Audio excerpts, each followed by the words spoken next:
తండ్రి అయిన దేవునికి మహిమ కలుగునుగాక. ప్రభువైన యేసుక్రీస్తు నామములో చేరువచ్చిన మీ అందరికీ నా హృదయపూర్వక వందనాలు తెలియజేస్తున్నాను. నేటి పాఠ్యాంశముగా కీర్తనల గ్రంథము 144వ అధ్యాయము మొదటి వచనం నుంచి కొన్ని వచనాలు నేను చదువుతున్నాను. కీర్తనల గ్రంథము 144వ అధ్యాయము మొదటి వచనం నుండి. నాకు ఆశ్రయ దుర్గమగు యెహోవా సన్నుతింపబడునుగాక. ఆయన నా చేతులకు యుద్ధమును నా వ్రేళ్లకు పోరాటమును నేర్పువాడై ఉన్నాడు. ఆయన నాకు కృపానిధి, నా కోట, నా దుర్గము, నన్ను తప్పించువాడు, నా కేడెము, నేను ఆశ్రయించువాడు. ఆయన నా జనులను నాకు లోపరుచువాడై ఉన్నాడు. దేవుడు తన పరిశుద్ధ వాక్యమును మన వినికిడిలో దీవించి ఆశీర్వదించునుగాక. ఆమేన్. మరి చదవబడిన ఈ కీర్తన కూడా రాజైన దావీదు రాసిన కీర్తన. ఈ సమయంలో అయితే కొద్ది రోజుల క్రితమే మనం ఆ 3వ వచనాన్ని కూడా మనం చదువుకున్నాం. నీవు నరులను లక్ష్యపెట్టుటకు వారు ఏపాటి వారు. లోకంలో మానవులను ఉద్దేశించి దేవుని దృష్టితో ఆలోచిస్తే యావత్తు విశ్వం అంతటినీ సృష్టించిన దేవుడు, సర్వశక్తి కలిగిన దేవుడు, లోకంలో ఉన్న మానవులను అయితే కనుక కన్నెత్తి చూడడానికి కూడా అయితే ఆయనకి అంత అవకాశం కూడా లేదు. ఏలిక లేని చేపలతోనూ ప్రాకు పురుగులతో మనం ఎలాగైతే కనుక పురుగులను చూసి మనం లెక్కించకుండా లక్ష్యము చేయకుండా ఎలాగైతే తిరుగుతామో, పరలోకమందున దేవుడు కూడా వాస్తవంగా మనుషుల గురించి ఆలోచిస్తే కనుక ఆయన కూడా అసలు పట్టించుకోవాల్సిన అవసరం లేదు. కానీ ఆయన ఊపిరి మనలో ఉన్నందుకు గాను, ఆయన పోలిక చొప్పున మనల్ని నిర్మించినందుకు గాను, ఆయన మన ఎడల ఎంత గొప్ప ఘనమైన కార్యమని చేస్తున్నాడు, మన గురించి ఆయన ఎంత శ్రద్ధ తీసుకుంటున్నాడన్న సంగతిని గురించి దావీదు ఈ మాటనైతే కనుక రాసుకుంటూ వచ్చాడు. ఇదిగో లోకంలో మానవుల యొక్క బ్రతుకు దేవునితో పోల్చి చూసుకుంటే కనుక ఎలాంటిది అనుకున్నప్పుడు 4వ వచనంలో ఒక మాట చెప్తాడు. నరులు ఒట్టి ఊపిరిని పోలి ఉన్నారు, వారి దినములు దాటిపోవు నీడవలే ఉన్నవి. దేవుని యొక్క స్థితిలో మనుషుల గురించి ఆలోచిస్తే మన బ్రతుకు ఎంత అంటది కనుక ఒట్టి ఊపిరి. ఆ ఊపిరి ఆడినంతసేపే మనం ఉంటాం. ఆ ఊపిరి ఎప్పుడైతే ఆగిపోద్దో మనం మానేస్తాం, మనం ఇక లేకుండా పోతాం. ఇంతకీ ఆ ఊపిరి ఎప్పుడు ఆగిపోద్దన్న సంగతి నీకు తెలుసా? నా ఊపిరి ఆగిపోతుందన్న భయం కనుక మనిషికి వస్తే కనుక తెలియకుండా మనిషి దడదల్లా ఆడిపోతాడండి.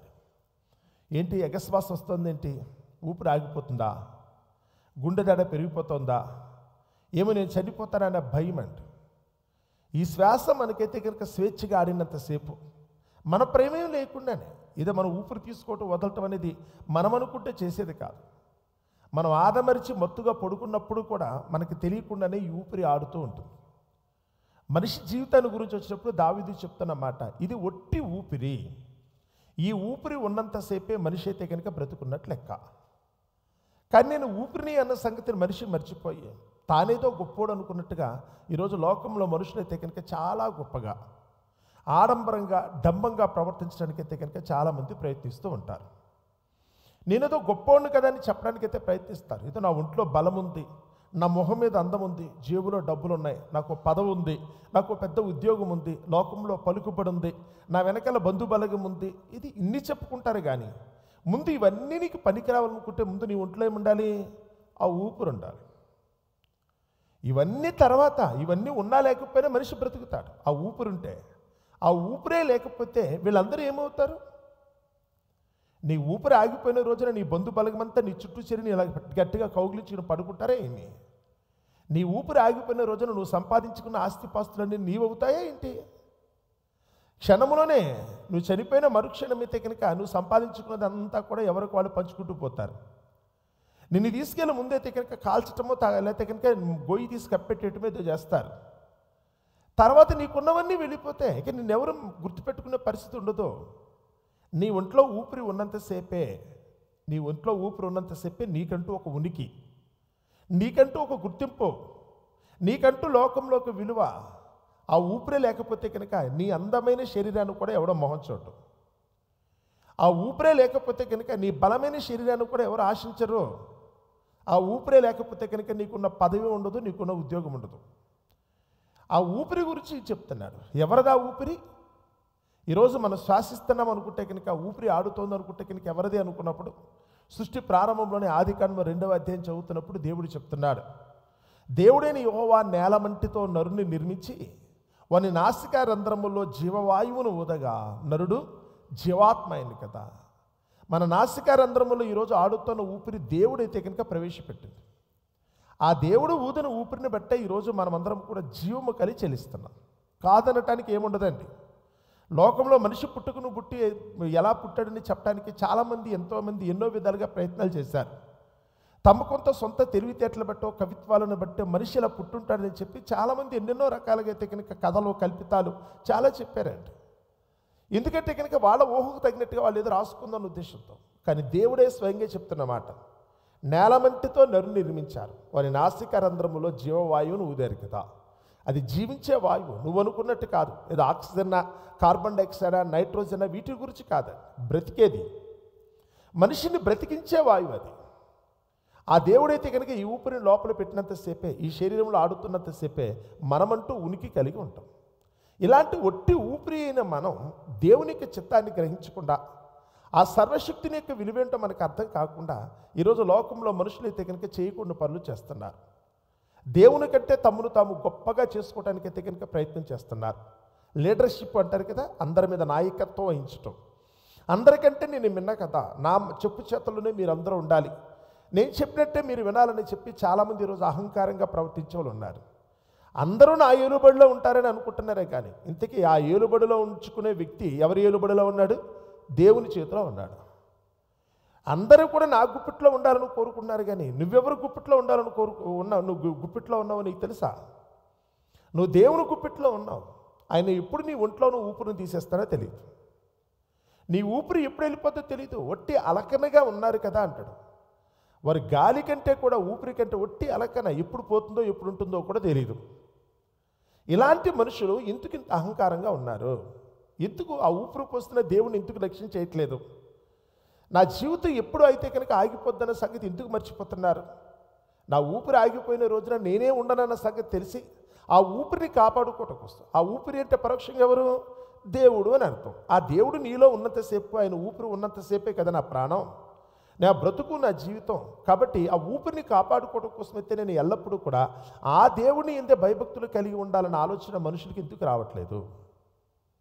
ఇక్కడ పలికేటప్పుడైతే కనుక 3వ వచనం అంటాడు కదా, యెహోవా నీవు నరులను లక్ష్య పెట్టుటకు వారు ఏపాటివారు, నీవు వారిని ఎన్నిక చేయుటకు మనుషులు ఏపాటివారు. వారు నరులు ఒట్టి ఊపిరిని పోలి ఉన్నారు, వారి దినములు దాటిపోవు నీడ వలె ఉన్నవి. సూర్యుడు తూర్పును ఉదయిస్తే కనుక మన నీడ పడమర వైపు కనపడుతూ ఉంటుంది. అలా మెల్లగా నడినెత్తుకు వచ్చారనుకోండి, ఓ సమయానికి నీడే కనపడదు.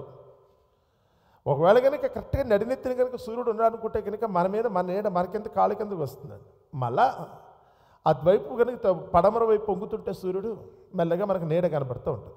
సూర్యుడు ఉంటేనే నీడ, దేవుడు ఉంటేనే నీలో ఊపిరి. సూర్యుడు ఉంటే నీడ ఉన్నట్టుగానే దేవుని బట్టే నీ బ్రతుకుంది.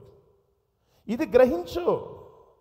నీకు అర్థం కాకుండా మూర్ఖంగా ఉండకో. కనీసం లోకంలో అయితే కనుక దేవుడు నీకు చూపించిన కొన్ని ఉదాహరణలు పెట్టైనా కానీ నా బ్రతుకు ఏ పాటిది, నేను ఎంతటి వాడను, ఈ సర్వమును సృష్టించిన సృష్టికర్త అయిన దేవునితో పోల్చుకున్నప్పుడు నా జీవితం ఎంతటిది, ఆ జీవితాన్ని కాపాడుకోవడం కోసం నేను ఏం చేయాలన్న కనీసం ఆలోచన రాకపోతే ఎట్లా? ఇప్పుడు కూడా దేవుని గురించి నీకు ఆలోచన కలగకపోతే ఎలా? నువ్వెవరో మొదట ఆలోచించు. నీ ఊపిరి ఎవరో పోసారో ఆలోచించు. ఆ ఊపిరి ఆగిపోతే నువ్వేమవుతావు అన్న సంగతి కూడా ఒక్కసారి ఆలోచించు. నీ దినములు దాటిపోవు నీడవలే ఉన్నవి. అక్కడ చెప్పేటప్పుడైతే కనుక ఎప్పటికీ మనం అయితే కనుక కరిగిపోతామో కూడా మనకు తెలియదు కదా.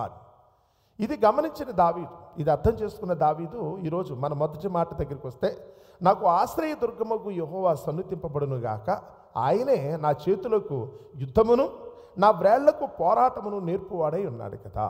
లోకంలో మనిషి జీవించే జీవితం పోరాటం, యుద్ధం మందు అంటాడు. ఈరోజు మనకు జీవితం అనుకున్నప్పుడు యుద్ధం. ప్రతిరోజు ఉదయం లేచింది మొదలుకొని రాత్రి పడుకునేంత వరకు యుద్ధమే. ఇది కేవలం సైనికులు మాత్రమే కాదండి. ఇది దేశ రక్షణ కొరకైతే కనుక యుద్ధ రంగంలో ప్రవేశించిన సైనికులు మాత్రమే కాదు యుద్ధం చేసేది. మన జీవనం అనుకున్నప్పుడైతే కనుక ఈ జీవితంలోనే ప్రతిరోజు మనం యుద్ధం చేస్తున్నాం. ప్రతిరోజు మనం పోరాటం చేస్తూనే ఉన్నాం. స్ట్రగుల్ ఫర్ ఎగ్జిస్టెన్స్ అన్నట్టుగా నేను బ్రతకాలి అనుకుంటే, నా ఉనికిని నేను కాపాడుకోవాలనుకుంటే ఖచ్చితంగా నేను పోరాటం చేయాలి. నా శరీరంతో నేను పోరాటం చేయాలి, నా మనస్సుతో నేను పోరాటం చేయాలి. నేను కట్టుకున్న నా భార్యతోనూ నా బిడ్డలతోనూ నా ఎవరైతే లోకంలో మనుషులను వారితో పోరాటం చేయాలి.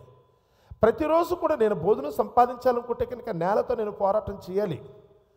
ప్రతి చోట కూడా నేనంటే ఏంటో నిరూపించకపోతే, నేను అవతల వారి మీద కనుక పై చేయి సాధించకపోతే, నేనైతే కనుక నా ఉనికి కాపాడుకోవటం బ్రతకటమే కష్టమైపోద్ది కదా. నా ఉనికి కాపాడుకోవడం కోసం బ్రతకటమే కష్టమయ్యే పరిస్థితి వస్తుంది. అందుకని పోరాటం, ఈ జీవన పోరాటంలో, ఈ యుద్ధంలో అక్కడ చెప్తున్నాడు, దావీదుకి చెప్తున్న మాట ఎలా ఉంది తెలుసా? ఆయన నా చేతులకు యుద్ధమును నా వేళ్లకు పోరాటము నేర్పువాడై ఉన్నాడు. నేను ఎంత నేర్పుతో కూడిన పని నేను చేపట్టాను. నాకు పలానా పని వచ్చని మీరు అనుకుంటున్నారేమో. నేను చక్కగా వంట చేయగలను, చీపురు ఉచ్చుకుని ఓడవగలను, ఒక ఆడపిల్ల అనుకోవచ్చు. భర్త అయితే కనుక నేనైతే కనుక చక్కగా పొలం దున్నగలను, నేనైతే కనుక ఈ వ్యవసాయం చేయగలను, లేకపోతే కనుక ఈ వ్యాపారం చేయగలను మీరు అనుకుంటున్నారు. ఎవరు ఇది నేర్పింది? ఎవరు? ఇవన్నీ మీకు అలవర్చబడ్డాయనుకుంటే కనుక మీరు చక్కటి బ్రతకటానికి వీటన్నిటిని మీరైతే కనుక నేర్చుకునే పరిస్థితి వచ్చుకుంటే ఎవరు ఈ పని చేసింది? నీ కాళ్ళతో నువ్వు నడవటం అనే మాటకు వస్తే కనుక ఊరకనే రాదు కదండి. నీ చేతుల చేత పని చేస్తున్నావు అనుకుంటే కనుక ఎవరు ఈ నేర్పుని పెట్టింది? అందరికీ వచ్చా? ఒక ఆయన చేత కర్ర పుచ్చుకుని గిర్రని తిప్పుతాడు, కర్రసాము చేసి ఆయన. అందరికీ రాదండి. ఒక ఆయన కత్తి పుచ్చుకుని తిప్పగలడు, ఒక ఆవిడ చేతిలో గరిటె పట్టుకుని మంచి వంట చేయగలదు. అందరికీ రావు, కొంతమందికి మాత్రం వచ్చు.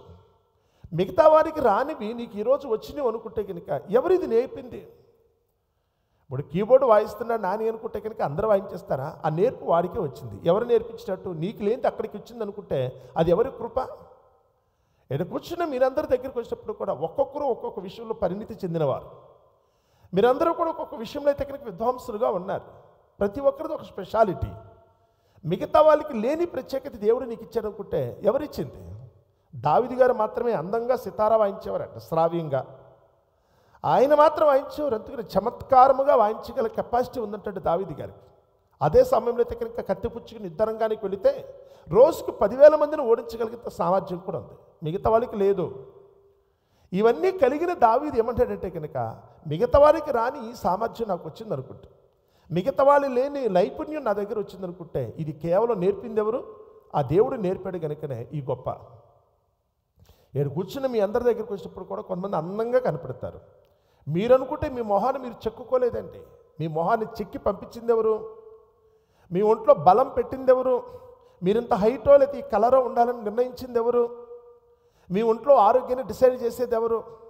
మీ ఆయు ప్రమాణాన్ని నిర్ధారించేది ఎవరు? మీరు ఎన్నాళ్ళు బ్రతకాలని చెప్పేది ఎవరు? దేవుడు కాకపోతే మీరేం చెప్తారా ఏమి? ఇవన్నీ కనపడుతుండూ కూడా మీరు ఎందుకు మూర్ఖంగా ఎందుకు ఆలోచిస్తున్నారు? ఎప్పుడో కూడా అజ్ఞానంగా ఎందుకుంటున్నారు? నాకు మాత్రమే దేవుడు నాకు ఈ అవకాశం ఇచ్చాడుకుంటే ఇది కేవలం దేవుని కృప అన్న సంగతిని గుర్తెరిగి ఎల్లప్పుడూ కూడా మనకి లోబడి ఉండటం. దావీదైతే కనుక చక్కగా చెప్తున్నాడు, దేశానికో రాజు, గర్వంగా ఉండొచ్చు, నేనే గొప్పోడిని, నేనే దేవుడిని చెప్పుకోవచ్చు అందరి దగ్గర.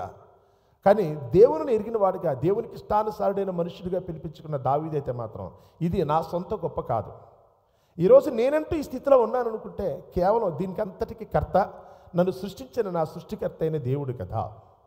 ఆయనే నన్ను ఈ రూపంతో ఉండమని ఈ లోకానికి పంపించాడు. ఆయనే ఒంట్లో నాకైతే కనుక ఈ తలాంతులన్నీ పెట్టాడు. ఈ నైపుణ్యం అంతా ఇచ్చింది ఎవరు? చిన్నప్పటి నుంచి నేను మంచిగా గొర్రెలు కాశాను, నమ్మకంగా ఉన్నాను. అట్టి నమ్మకత్వం నాలో వృద్ధి చేసింది ఎవరు? నేనైతే కనుక చమత్కారంగా అయితే కనుక సంగీత వాయిద్యాలన్నింటినీ కూడా వాయించగలను. ఎవరిచ్చారు నాకు ఇంత నైపుణ్యాన్ని? ఎవరిచ్చారు? అలాగే ఒడిసెలు కనుక విసరగటం వస్తే కనుక గురు చూసి కరెక్ట్గా కొట్టగలిగే శక్తిని అయితే కనుక దేవుడు నాకు ఇచ్చాడు. ఎవరిచ్చారు నాకు ఈ నైపుణ్యం? ఎవరిచ్చారు? మిగతా వాళ్ళు ఎవరికి లేనంత ధైర్యం నాకు ఇచ్చాడు. ఆ గుండె ధైర్యం నాకుంది. గొలియాది మీదకి కూడా నేనైతే కనుక వెనక ముందు చూడకుండా యుద్ధానికి వెళ్ళిపోయేంత ధైర్యం నా దగ్గర ఉంది. ఎవరిచ్చారు? దేశపు రాజుకే దిక్కు లేదు, ఆయనే వెళ్ళి గుడారంలో పడుకున్నాడు. కానీ నేనైతే కనుక యుద్ధానికి వెళ్ళాను అనుకుంటే దీనికి అంతటి కర్త ఏదో మా అమ్మనో మా నాన్నో కాదు, లోకంలో మనుషులు ఎవరో నాకైతే కనుక ఇది ట్రైనింగ్ ఇవ్వలేదు. కానీ దేవుడే నాకు ఈ ధైర్యాన్ని ఇచ్చాడు. దేవుడే నాకైతే ఈ నేర్పును ఓర్పునైతే కనుక ఇచ్చాడు. ఈ నైపుణ్యాన్ని నాకైతే కనుక ఇచ్చాడు. నా మొహం మీద అందమున్న, నా శరీరంలో బలమున్న సమస్తము కూడా అయితే కనుక దేవుడిచ్చింది. ఇందులో దేవుని తప్ప లోకంలో ఎవరిది ఏమీ కనపట్లేదు.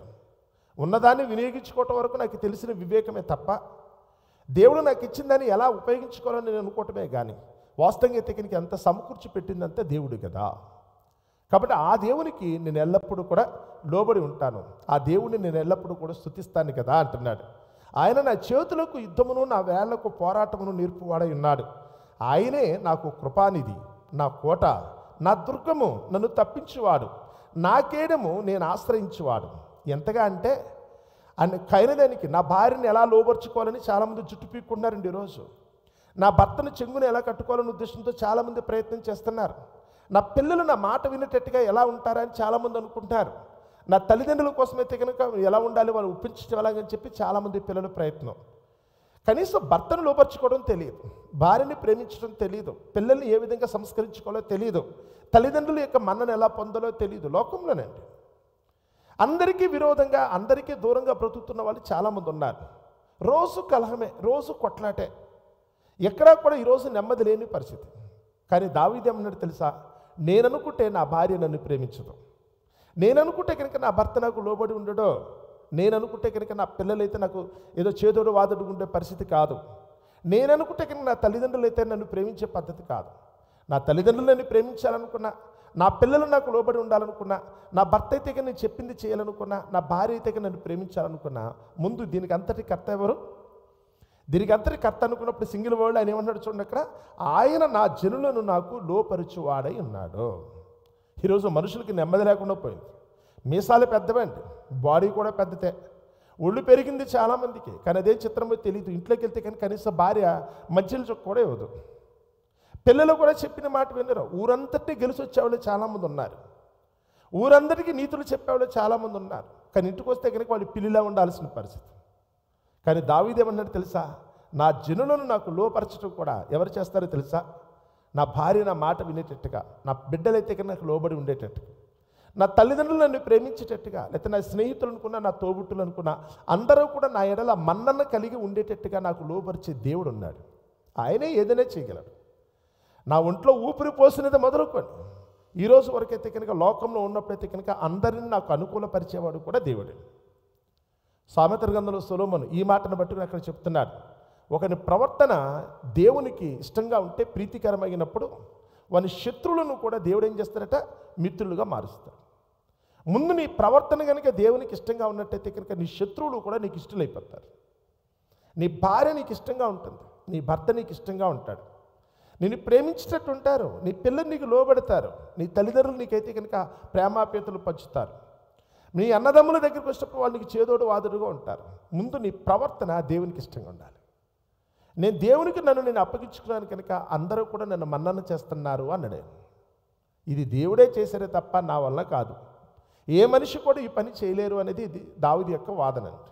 అందుకని అంటున్నాడు, లోకంలో వీటన్నిటిని చూసిన తర్వాత నేను లోకాన్ని బట్టో మనుషులను బట్టితే కనుక నేనేమీ అనుకోను, కానీ ఎల్లప్పుడూ కూడా ఆ దేవుని నామమును నేను స్తుతిస్తూ ఉంటాను, ఆ దేవునికి నేను లోబడి ఉంటాను. నేను ఎప్పటికీ దేవునికి ఇష్టంగా ఉన్నంతసేపు నాకు జరగవలసిన ప్రతి పనిని కూడా దేవుడే ఆయన జరిగించుకుంటూ వెళ్ళిపోతాడు.